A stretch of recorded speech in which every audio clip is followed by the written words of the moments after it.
Shalom Bapak Ibu, saudara yang dikasih Tuhan, selamat pagi. Kembali kita berjumpa di dalam GKK Menyapa. Mari sebelum kita baca, kita renungkan firman Tuhan, satukan hati kita berdoa. Bapa di surga, terima kasih. Pagi ini kami kembali datang menghadap hadirat-Mu untuk membaca, merenungkan firman-Mu. Bersabdalah ya Tuhan, kami rindu, kami boleh diberkati oleh firman Tuhan. Terima kasih Bapa, di dalam nama Tuhan Yesus kami sudah berdoa. Amin. Bacaan kita pagi ini terambil dari Kisah Para Rasul. Kisah Para Rasul pasalnya yang kedua, ayatnya yang ke-37 sampai dengan yang ke-47. Saudara, bacaan ini cukup panjang, maka saya coba merangkumnya menjadi hanya beberapa ayat yang kita mau baca, yaitu Kisah Rasul pasal 2, ayat yang 42, 45, dan juga 47 saja. Mari kita satukan hati untuk pembacaan ini. Kisah Rasul pasal 2 ayat yang ke-42. Mereka bertekun dalam pengajaran rasul dan dalam persekutuan.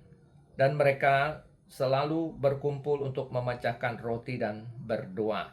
Ayat 45. Dan selalu ada dari mereka yang menjual harta miliknya, lalu membagi-bagikannya kepada semua orang sesuai dengan keperluan masing-masing. Ayat 47. Sambil memuji Allah, dan mereka disukai semua orang. Dan tiap-tiap hari Tuhan menambah jumlah mereka dengan orang yang diselamatkan. Nah Bapak Ibu saudara yang kasih Tuhan, bacaan kita pagi ini terambil dari Kisah Para Rasul pasal 2 ayat yang ke-37 sampai 47, saudara. Nah, dari bacaan ini apa yang mau disampaikan?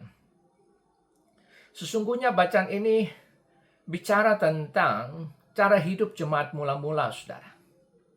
Dan jemaat mula-mula adalah mereka yang sebelumnya, orang-orang ini sebelumnya hidup di luar Kristus, saudara. Tapi kemudian mereka bertobat dan memberi diri dibaptis setelah mendengarkan khotbah Petrus. Lalu dari bacaan ini apa yang sesungguhnya kita bisa pelajari dari cara hidup jemaat yang mula-mula? Saudara, yang pertama kita bisa melihat bahwa jemaat yang mula-mula itu bertekun dalam pengajaran. Saudara perhatikan, sesudah mereka bertobat dan dibaptis, dikatakan apa yang kemudian dilakukan oleh jemaat mula-mula. Ayat 42 menyebutkan bahwa mereka bertekun dalam pengajaran para rasul yang didasarkan tentunya oleh kebenaran firman Tuhan, saudara. Nah, mengapa? Pertanyaannya, mengapa mereka harus bertekun dalam pengajaran? Mereka bertekun dalam pengajaran karena memang untuk bertumbuh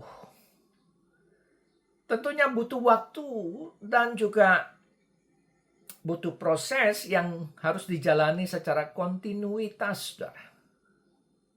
Karena itu, maka mereka harus bertekun, saudara. Dan yang kedua, saudara perhatikan bahwa mereka juga bertekun dalam persekutuan. Selain bertekun dalam pengajaran, mereka juga bertekun dalam persekutuan. Apa maksudnya, saudara? Maksudnya, kata persekutuan itu sendiri adalah satu kata yang dimaknai sebagai komunitas orang percaya yang dibentuk secara konsisten dan kemudian terwujud dalam ibadah dan kesehatian dan berkontribusi di dalam saling melayani dan saling mendukung, saudara.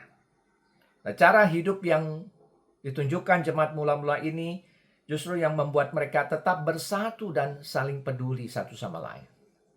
Dan yang ketiga, saudara, mereka bukan hanya bertekun dalam pengajaran dan persekutuan, tetapi juga mereka menjadi berkat bagi banyak orang.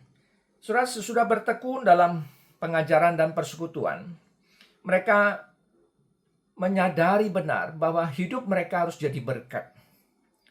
Yaitu dengan cara apa? Dengan cara berbagi apa yang mereka miliki.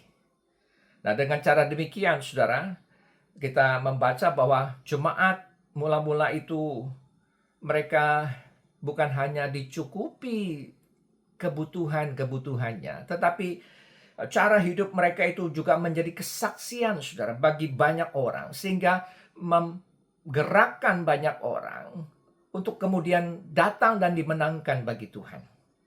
Nah, saudara, kiranya sebagai jemaat dari Gereja Kristus Ketapang, kita juga memiliki hati untuk menjalani cara hidup yang sama seperti yang ditunjukkan oleh jemaat yang mula-mula, saudara. Yaitu untuk bertumbuh dalam pengajaran, growing, dan kemudian juga untuk mengalami sentuhan kasih Allah di dalam dan melalui persekutuan, touching, dan kemudian juga digerakkan, saudara, untuk jadi berkat bagi banyak orang, blessing. Saudara, biarlah ini menjadi kerinduan kita semua untuk menyatakan, mewujudkan, menghidupi firman Tuhan seperti cara hidup jemaat yang mula-mula. Amin.